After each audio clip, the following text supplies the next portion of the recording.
That way it gives me, if you have bad eyes, or you just want to make sure that none of you had bad eyes though, right? All good vision here. Yeah. Okay. So don't worry about this step. You can skip this step then. What you say, man? So basically, you can see that nice line. It's really well defined. And then there's usually two good ways to hold the saw. This way or this way. Oh. You don't want to like cut on an angle. Just let the saw sort of like grip. And I always like to cut the straight lines first. So I'll cut this line right here, and then I'll cut this line right here, and then I'll go in and cut the other side. And you'll see why. So you want to go on a nice. Sorry, I'm left-handed, so you're gonna have to work with me here. Yeah. Hey, you know what? How many other left-handed people are here?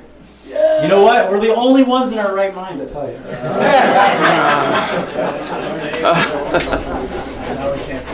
Okay, so basically, are you getting on the camera there? Yeah, you're looking real good from behind.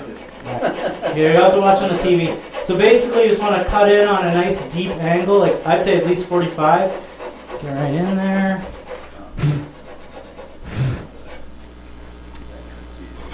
Yep, so this is, if you use a blade that has 15 teeth per inch, it's not going to cut as easy. If you use something with like more than 20, it's going to cut really easy. This one has about 18 teeth per inch.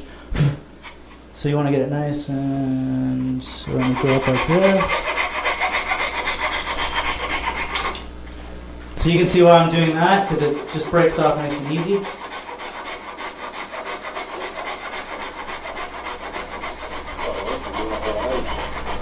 How many have you done? How many crown molding? Joints. How many joints? Probably 100. Okay. I'm telling you, once you learn how to do it, everyone wants you to do it, and you can't say no. Well, can you do it for me for Christmas? Oh, shit. Let me tell you, my wife has me doing crown molding in every room. Now I'm trying to figure out excuses why we can't do crown molding in that room. And she bought a whole ton of this crown molding at an auction for like $60, like a $2,000 worth of crown molding. She says, now we can do it. It's going to be cheap. I sold it at the same auction.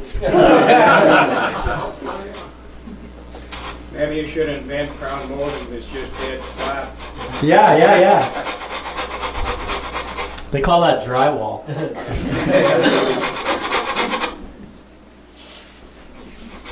Let's down to that early scroll song. What's that? Let's down to that early scroll song. Yeah. I used to do this with a chainsaw, and then I figured out this tool just comes in all handy. Don't laugh. My father-in-law had me help him install a window, and Bob Bell, who's the guy who comes and takes the sawdust, we had to. My father-in-law measured the window 2 inches too tall.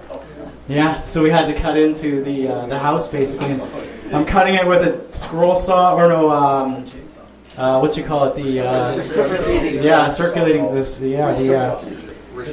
Reciprocating saw. Say that 3 times fast. And it just wasn't working. So Bob says, "I'll be right back." Comes with his chainsaw. 5 seconds. Looks nice and neat. So there you go. You can see the nice coping cut right there. So now what you want to do is you want to take your file. So this is where the round edge comes in. You don't want to have a flat one. You can kind of go around, and all those mistakes you made, you can go around and touch it up to the line. Nice and tight. Flat edge. And if it doesn't fit, it means you didn't cut the angle tight enough. Okay, let's just, where's the other piece I had here?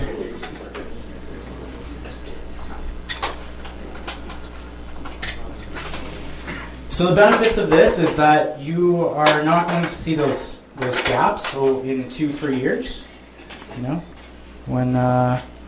So there you go, nice and tight, first cut.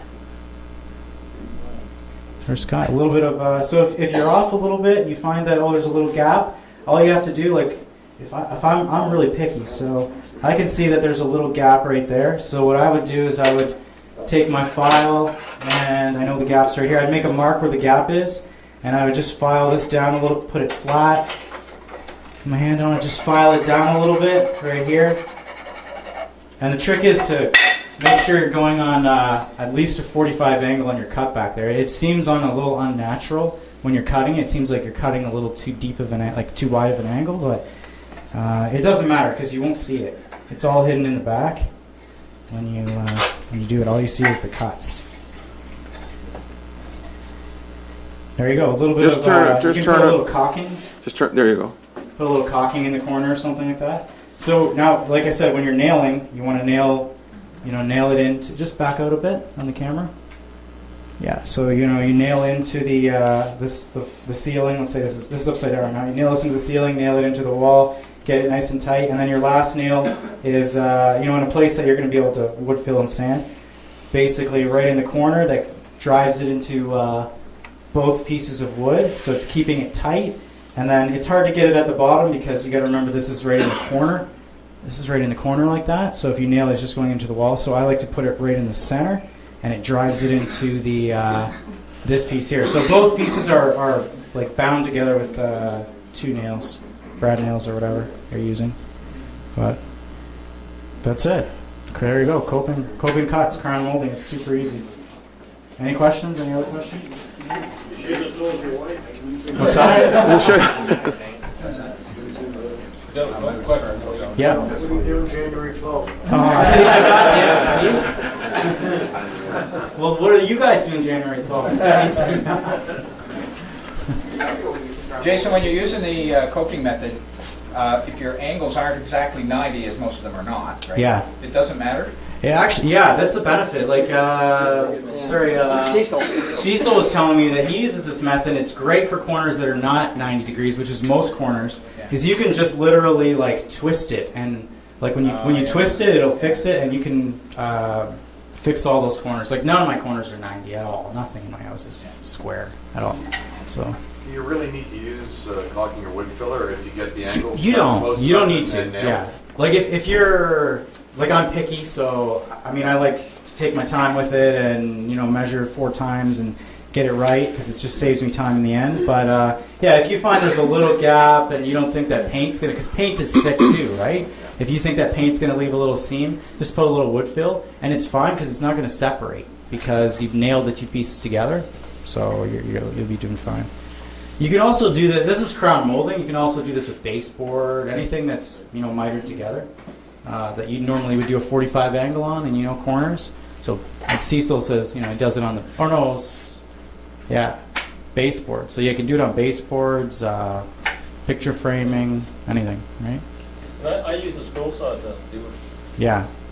rather than the Yeah. saw. Yeah. It's same. Scroll saw is the same thing, right? This is a hand tool. The scroll saw is. It's hard to do it on an 8-foot piece of. Yeah, or 16. Yeah. Or 16 No, just move it down, just when you're talking. Like that one. All right. That's it. Very good.